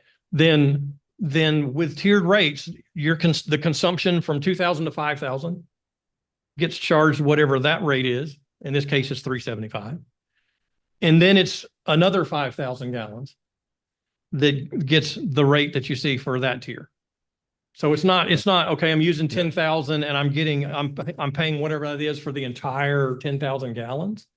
It literally is the consumption, it flows into the next tiers as you go. Yeah. And I think the simple answer is it's 5 cents times 8,000 gallons instead of 10 because your Correct. first 2 is free. Plus the $1. It's $1.40 instead of $1.50. Yeah. Okay. It's actually only 5 cents times 8. That's what I just said. That's what I just said. You were Yeah. 8,000 5 times times a 5 nickel cents is per 40 thousand. plus $1. Yeah. Yeah. If it's 5,000 gallons, a customer would have $1.15 increase in their monthly bill. Perfect. If that's Yeah. So not much. correct. We chatted about this earlier. I think I like the tiered rate system, but when you look at potentially a 3x difference between one customer and another customer that are residents of the city of Belton, that's in the range of what I would call punitive. Now, again, I'm not against incentivizing people to conserve, but if somebody has a large lot and they water, I think that difference is pretty stark. I don't have a proposed answer to it. That's the one thing that jumps out at me. And I think that's the one thing that'll jump out at customers who start paying that. We will hear the vocal minority. And so I think usually, like was stated about property taxes going up a reasonable amount, people will accept a reasonable amount. People start clamoring about an unreasonable amount. And my concern is that we would say potentially fix from 25 to 28 to 375 with no inflation in those numbers and jump up so significantly for that. Now that's just David's personal opinion. And in that scenario, this flat rate kind of scenario works well on that, if that's what you're considering. I looked at some previous versions of what we've had in this tier, and previous versions, the upper tier, this one was like 720 and that one was 828. And then, but the lower tiers, because this is all based upon, I mean, you're squeezing that balloon. Yep. If you decrease these, that means the lower tiers have to increase. And the lower tiers under that scenario, were $4 in 2025, and I think $4.50 or some number, $4.55 in 2026. So I'm concerned that you have, $3.75 there for multiple years. I mean, I just think there should be a nickel increase or something in those lower numbers. I think we got caught with our the sewer rates not increasing those for 4 consecutive years, and then had to have a huge jump Right. After that. So Yeah. I don't, and to 1050 in 2026, because we saw some of those numbers on the users, especially on the water with septic. There were some big numbers. I think we really have some a tremendous jump in some bills in 2026. Yeah. Yeah. using, I'm sorry. Sorry, I was just gonna say that 7% though of those users are using as much water as all of the top three categories. Yeah. So those top three categories, in my opinion, shouldn't be paying for that. And I'm not opposed to maybe a increment, minor incremental. I think that's certainly Yeah. valid, but it can't offset that bottom two. Yeah, using Dave's math, I think it's about $15 increase from the 10,000 gallon user and down, about $15 a month increase from current to 2026 if we jump to the 548 on the flat rate. So it's a $1.40 increase to $15 increase, where your top users are probably going to see potentially a $800 to $2,000 increase per month. Yeah, I'm giving you some numbers. Yeah. We talked about the $5,000, 5,000 gallon customer would see a $1.15 increase. That includes the base rate. A customer in this group that might use 75,000 gallons of water, they're under the tiered rate structure, it would be a $189 increase. Under the flat rate structure, it would be a $63 increase.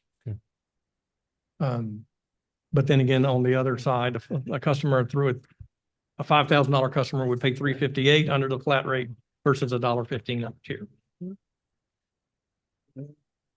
Yeah. So generally speaking, do we like the tiered rate system over the flat rate system on this one? Yes, for me. Okay. Yeah. Tiered. I think we try the tiered for a year, and reevaluate that. Like the flat plus, we could tweak it. For years. Yeah, I think, if we look at 25, it's going from 370 to 735. You're doubling that group. You'll hear it. We'll hear it, and then we can look at the future years if we need to and say, okay, well, let's squeeze that in and put a little bit of increase and little decrease in future to keep those. But I think, yeah. Mike, it's 7% percentage of the bills. How many customers is that? Let's just do some dirty math. We've got 8,000 customers or so, and 7% of that's 560. Are those categorized right, Mike? Does that include like the HOA and the church and all that stuff? This is just a lot of it's not categorized right now in the reports I saw. correct, but this would be You've already cleaned that up? This one does not include those things, I don't think. I mean, if it is, it's one or two customers. I mean, it's all you're talking about. I mean, well, the consumption would be there.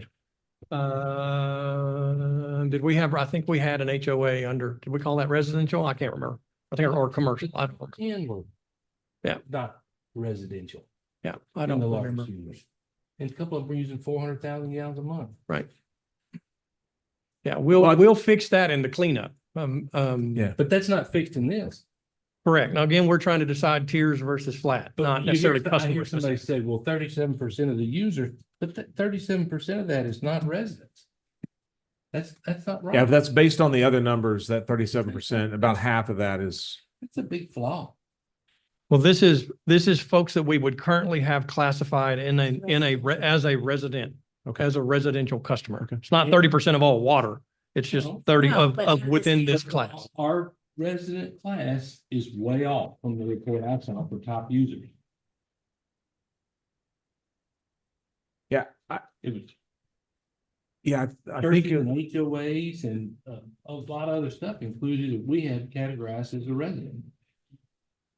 it's probably fair to get if that 7% is going to be seeing that kind of increase, it's probably fair for us to just run whatever the person that ran the report just to double check. Because the original one we saw was, I think more than half of it were non-residential that had just been in that classification. Correct. Yeah, they would fall into a different class when we got it all fixed. Yeah. And when you're looking forward to future years beyond 25, if we add small increases into the volumetric rate for the everything below 10,000, if you go to 380 or 385 over the next few years, due to the number of customers you've got there, that would substantially impact Yeah. your upper tiers without really overburdening. I mean, you're talking about a couple of dollars a bill on most of your 78% or whatever the number is of your customers to alleviate some of the concerns you're talking about. Yeah, So what I'm hearing you say is we could, for these out years, let's, if we're going here. Yeah. Then we could either, increase these out rates by a nickel or 380, 385, 5%. 390. Five- 2025, 5,000 to 10,000, that should be 380. Yeah. Yeah, the cost of production, delivery, operation, we've seen never goes down. So A nickel Or it never stays the increase, and that same. doesn't impact the low users, should less follow than the trend. 5,000 gallons. Well, again, these numbers, the numbers you see here are based upon our 5-year projected budget at the time. Yeah, so So it 10 does cover cents. that. But what would happen is if I'm raising these, what I'm hearing you say is that upper tier would go down some by raising the others. That's at least for correct. something to That's bring the- back. I think that's the concept. And I think, if you just say whatever, 10 cents on $3, that's 3%, 4%. I'm willing to guess the I think our interest rate on borrowing all this debt's going to be at least 3% or more. Yeah. So I think that baking in some kind of increase. So if you're 2,000 to 5,000 tier, if it goes 375, 380, 385, 390, and then your 5,000 to 10,000 tier starts at 380 and goes 385, 390, 395, then you can alleviate. And I'd hate to get the above 25,000 to be inverse or less than your 10 to 25,000, but you could alleviate those next two tiers with some very minor increases to the second and third tiers there. I'll leave that up to the consultant to come up with a number, but yes. what we're saying is we don't want it flat. No, like. We're going tier. The increases, sorry. Yeah. We don't want year to year to be flat. Yeah, I think the general consensus, without trying to micromanage the consultant's math, is that we would bake in a reasonable increase annually for all of the rates. And in doing so, it'll allow for that above $25,000 tier to be closer. Yeah, I understand. And that would happen. That's correct. Yep, I think so. Agree. Okay. Right. So residential tiered rates with slight modification and out years. And Clean up the list. yeah. Easy. Won't get it right the first time, but we'll get closer than we are now. That's correct. That's correct. Right. Okay. Moving on to commercial volumetric rates. So based upon your discussion, we created these much larger tiers for commercial customers. You can see what those numbers come out to be. However, what I'm recommending for council is a flat rate option for commercial customers. And the primary reason for that is commercial customers, again, this is commercial domestic usage. We're not talking sprinklers. Commercial customers may not have the ability to curtail to save money.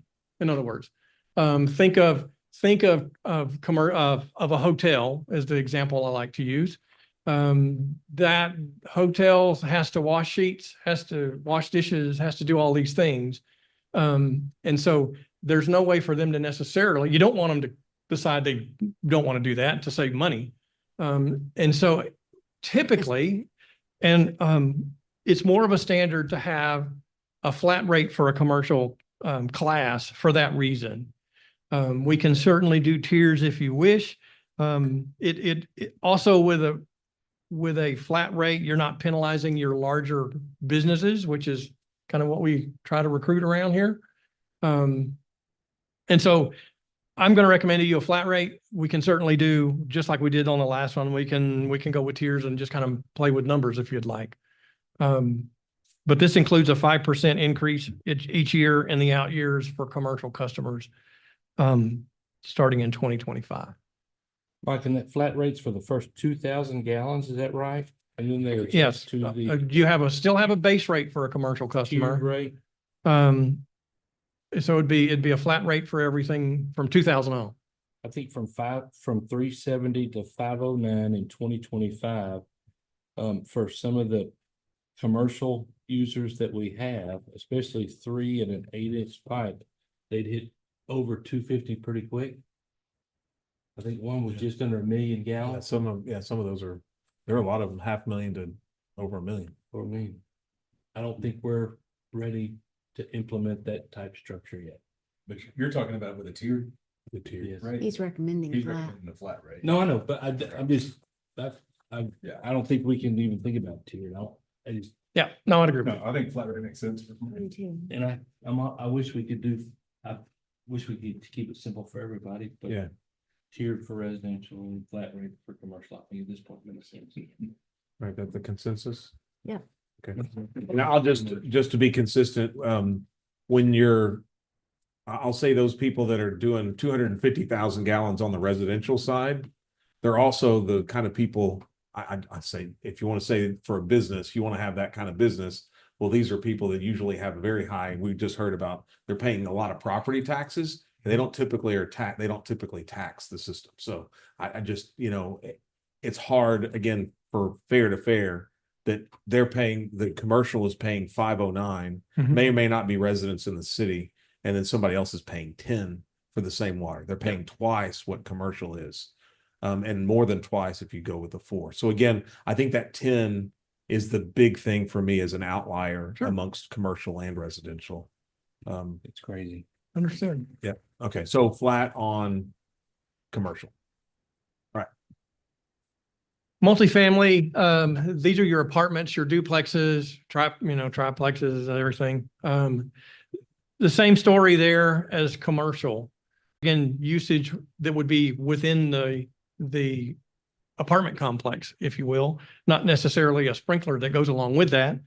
And again, it's kind of more standard to charge flat rates there than tiered rate structure for the same reasons that we talked about.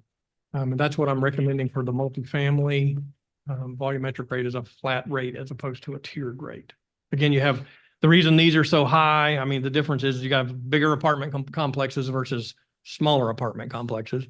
Well, all and using the same duplexes type would of- be included Yeah. in the 0 to 50. Yeah. Correct. Okay. All right. So- Consensus? No. That's If we were just to go the, tiered rate. that's just the number that's calculated. This would be one of those we would modify so it does not, if you did that. But I'm not recommending that. And ideally, this one should be as close as possible to residential, because. I mean. Well, I'm saying. Well, these are residences. One water meter serving Right. 100 residents. This is a lot cheaper to serve than residential customers. I mean, this is honestly, of everything that we have, this is the most efficient use of water in our city is multifamily Absolutely. water. Easier to get to them, easier to serve, more people per acre, less grass having to be watered per resident. Yep. Right, all of that. So consensus. All right. So flat rate on multifamily. Okay. So then our last class that we have is what we're calling non-residential sprinklers. So these are separate irrigation meters for facilities that are not homes, not part of a residence, like you have a domestic meter and an irrigation meter. This is, so these customers, this is a large user group, essentially commercial type sprinklers. So just kind of what I wanted to show you here is in that same way, you have 77% of your customers using less than 100,000 gallons of water. But that's only 29% of the consumption in this class. Those two would have, moderate increases there in 2025. You have these bottom tiers here. 8% of our customers use over 250,000 gallons. Use over 250,000 gallons, which is 40% of the water in this class. So this is a high volume customer class. under a tiered rate structure, which is what I'd recommend. There's higher rates for the upper tiers.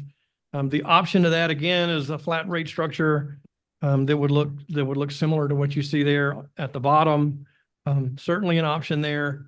But this is the category that would be most likely to conserve if we have the ability to conserve if we needed it. Because this is all essential this is all irrigation is what's flowing through here. And that's why tiered rates are recommended for this group. This is one group where the city charges themselves. This is the group that the city charges themselves, and the city is one of these higher users. That's And correct. there were some numbers such as 950, 1,000,000 gallons a month. And so above 500,000, they'll be just about double. Well, they will be double their old water rate. That will jump Yes. tremendously. Then it'll also justify the acquisition of, or not acquisition. We already have water in Leon, right? Currently. So then that'll justify getting our pumps and getting off of, and it's actually better for the grass, right? So if you were, Right. I thought it was a river. So I'm just throwing out a number for you. Somebody that had used 750,000 gallons, under the tiered rate structure, they would increase from $3,000, $3,090 to $5,198. Under a flat rate structure, you see there it'd be $4,200 instead of $3,000. That's for 750,000 gallons. That's not typical in that group. That's still a high consumer. The average in this group is actually 41,000 gallons. If So I the looked at, average in this group is 41,000? correct. So for these large, I'm assuming that the commercial utilization is fairly consistent throughout the year. Yes. Where this is going to be very seasonal. So it's not like every month will be this like That's this. correct. It's Well, all it's going to be summertime. 2 or 3 months out of the year that they would have a big jump. There are several that will be reclassified to commercial, correct? Correct. That are not now. Correct. They were paying residential. Your 250 to 400. Yeah. Your homeowners association example would be one that would fall into this as Churches. churches would fall into this.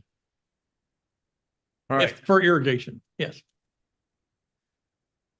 you guys. Again, this one is more consistent with the original one that, the high users are paying the higher rate, which I don't think is a bad thing. Again, I think the spread is pretty high. I mean, even in our federal tax code, the highest tax bracket isn't paying 2x the one tier or 2 tiers below. It's usually 3, 5, 6% difference instead of a 2x. So I think that, but again, that doesn't happen in 25, right? It's a big increase. Well, it is a 2x increase. Guys, consensus, flat rate, recommended tiered rate? I mean, I'm not trying to go backwards, but if you if flat rate sounds more appealing to you, it's okay to do that. Stomachable, but this is also the area where we've talked about. Most businesses are watering when they're not there. There's more overspray, there's more leaks, there's more breaks, there's more unattended water usage. And so if you get into a stage 2 again, or develops a stage 3 or worse, this is the one area where you can have the biggest water usage. Zero escaping, other attractive landscape designs. And if you have a flat rate, there's really kind of no incentive. I guess I would say that there's a much larger incentive in the tiered rate to curtail your usage. And this is a consultant recommendation with the tiered rate, correct? Correct. That's more industry standard, best practice. So one other comment I've got, I'm on my screen here, I've got the residential irrigation, which I realize there's not a differentiation between residential domestic and residential irrigation, right? Do I understand that correctly? Under this new scenario, no. Right. So the somebody who's a resident who's watering their lawn, or a commercial business that's, sorry, a resident who's watering the lawn, if they're using 50,000 gallons, then out in 2028 they're paying 1050. Crazy. And on the commercial irrigation, they're paying 665 out in 2028. Now, commercial irrigation would be, No, he said 50,000 gallons. Oh, Because you've got 50,000 such a gallons, I'm broader saying. tier, the residents hit that limit much quicker.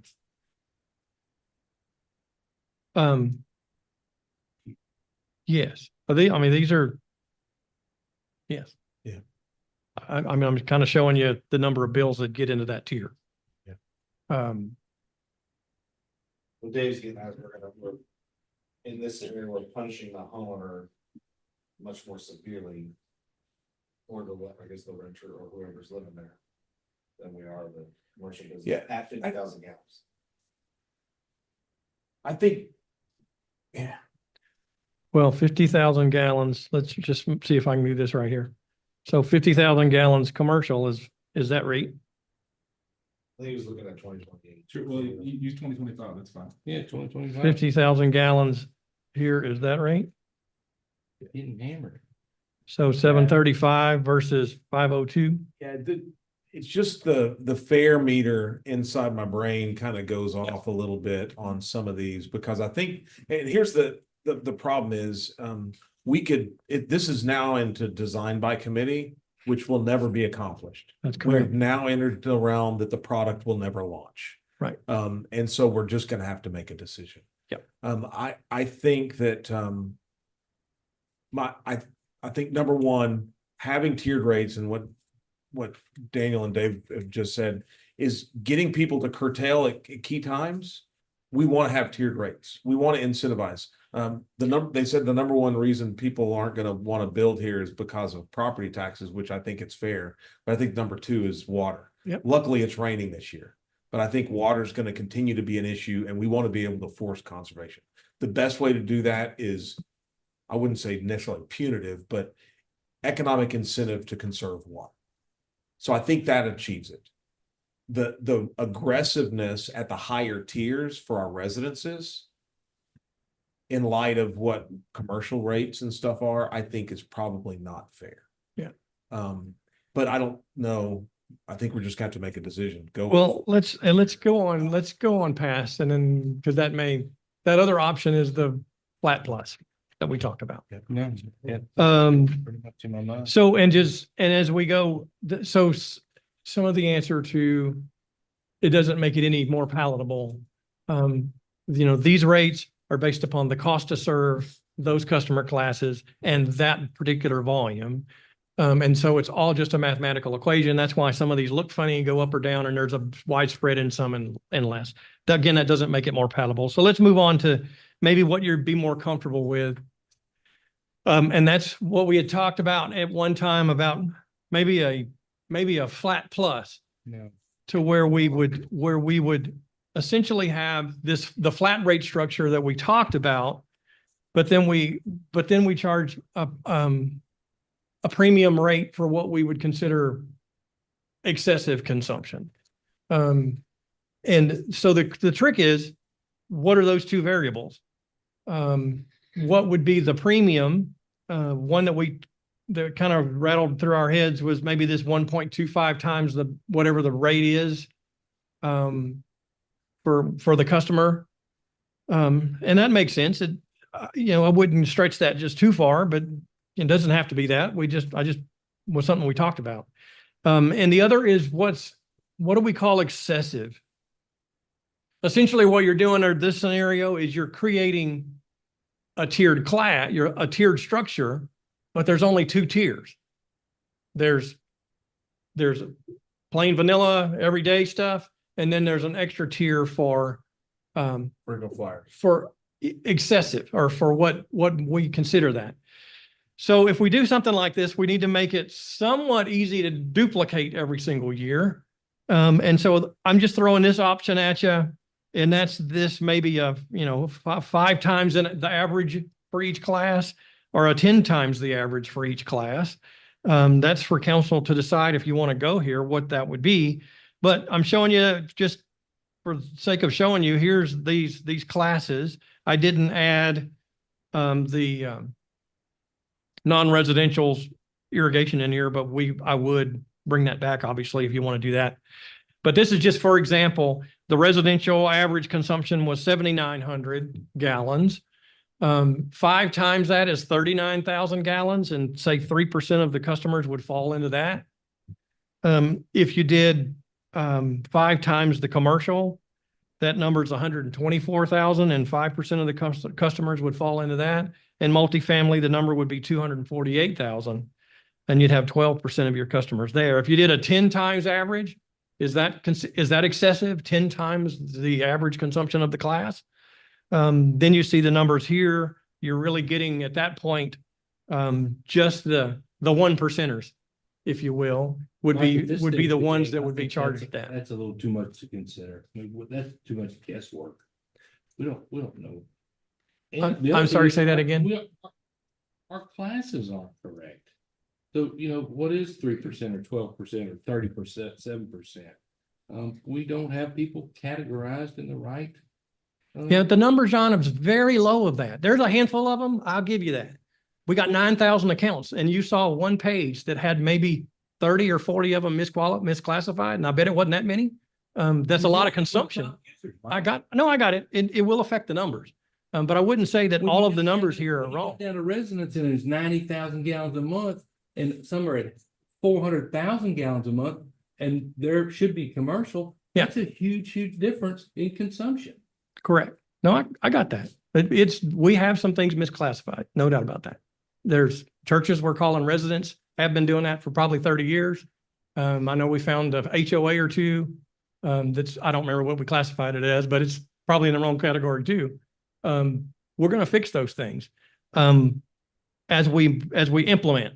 I mean, I can go as far as putting in the right class and then trying to run some more reports. I don't know if I can. I know I will probably not be able to go back and show you a year's worth of consumption.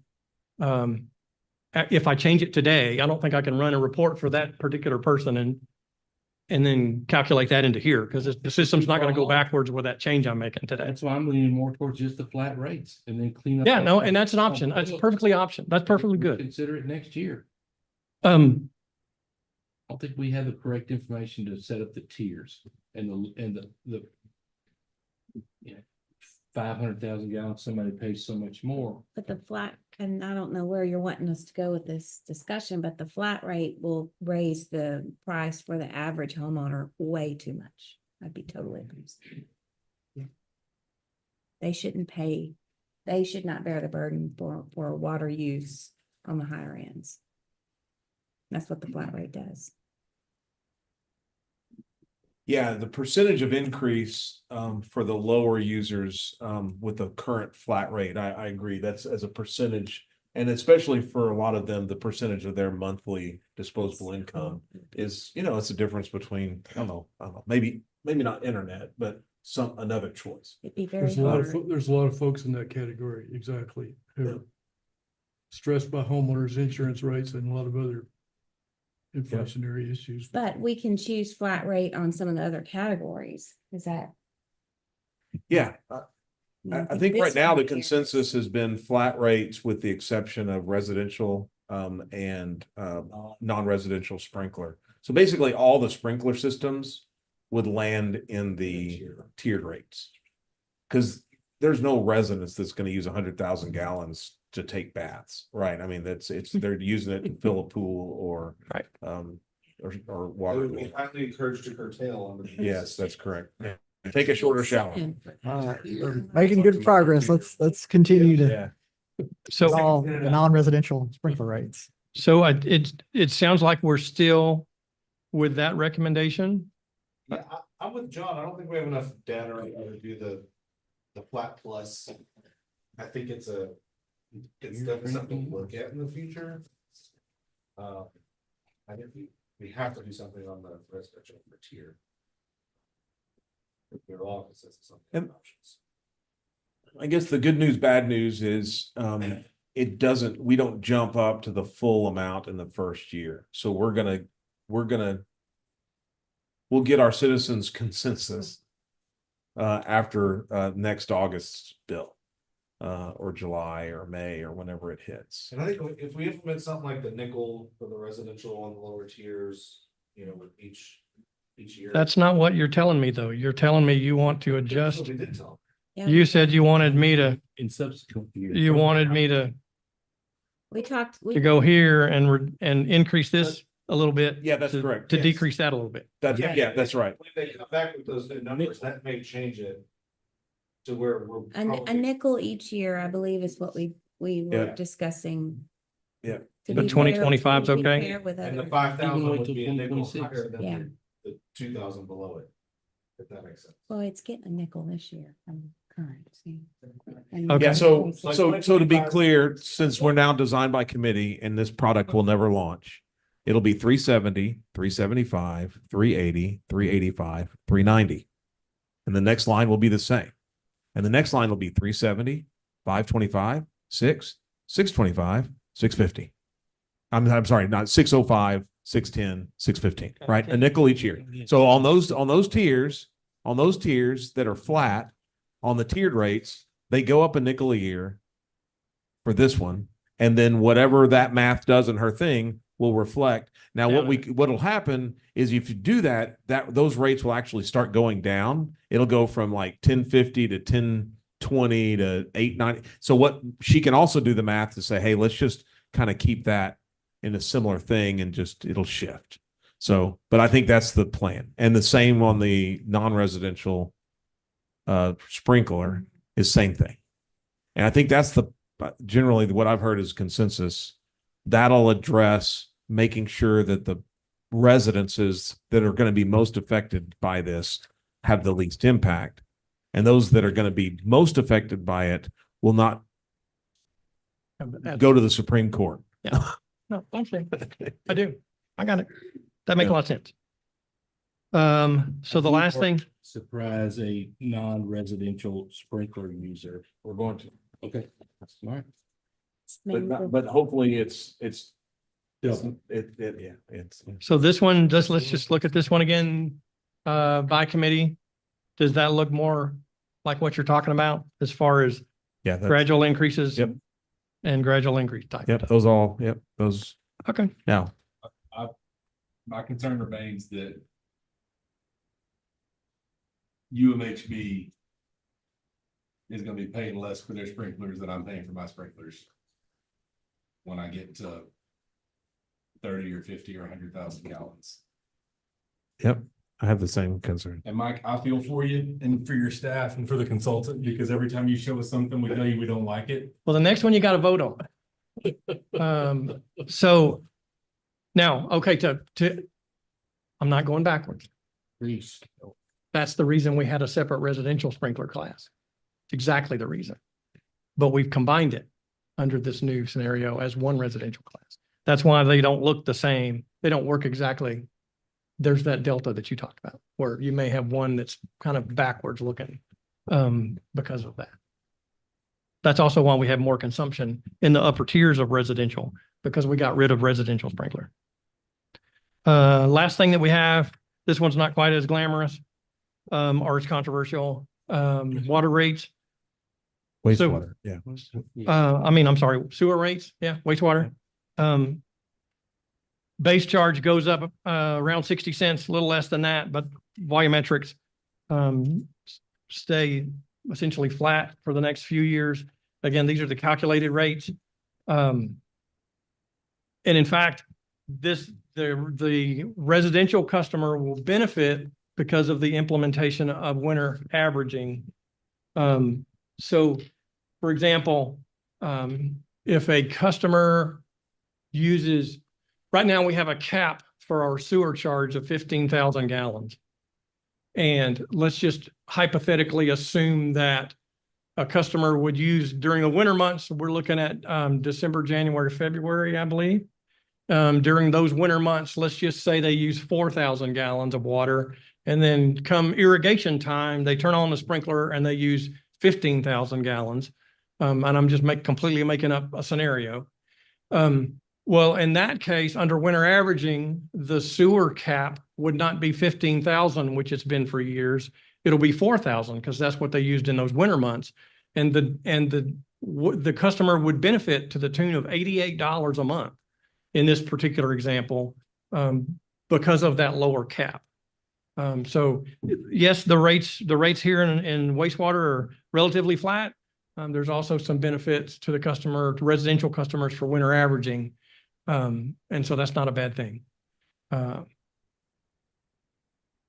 With think that, I in go- general, echoing what I think John brought up earlier, we typically stair step our rates, and they're really felt when we could potentially graduate our rates, where we, instead of going from 888 to 827, that we go 805, 810, 815, something like that. Same with 1826, is that because we know the cost of delivery will continue to increase. So to have a flat rate system for 3 years just kind of sets everybody up to get kind of like jerking your dog on a leash. So I think that's a concern. Easy enough to do. Yeah, just keep it, clicking. Easy enough to do. That gets me to that. I've got the direction. So the next for us is, at the next meeting, I'm going to bring you another version of this. And then that will essentially be, what I'm going to ask you for the next meeting is to approve a rate structure, approve the study, which is what we typically bring back, is for you to approve a rate structure, which will be what we're talking about. I won't have any flat rate options except where we wanted to do flat rates. The tiered rates will adjust. And then at that meeting, the reason that's important is at the next meeting, I got to get your approval on it, because the second meeting in August is when we actually start doing the public hearing and things and discussions about the fee schedule. And I can't have discussions about the fee schedule without us agreeing on a rate for fiscal 25. So that's where we are now at the end of this. But the input tonight is exactly what I'm looking for, to bring back something to approve at the next meeting.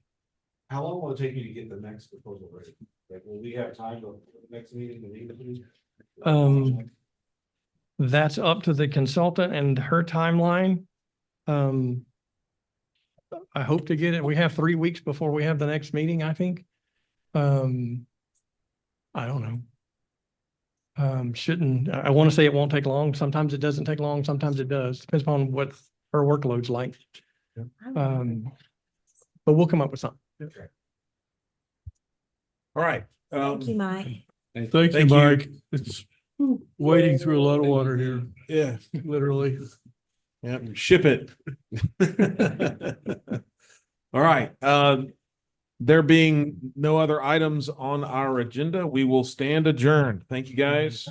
Have a great evening. Well done, Mike. Thanks. Night, Craig. Thanks for joining us. You bet. Thank you all.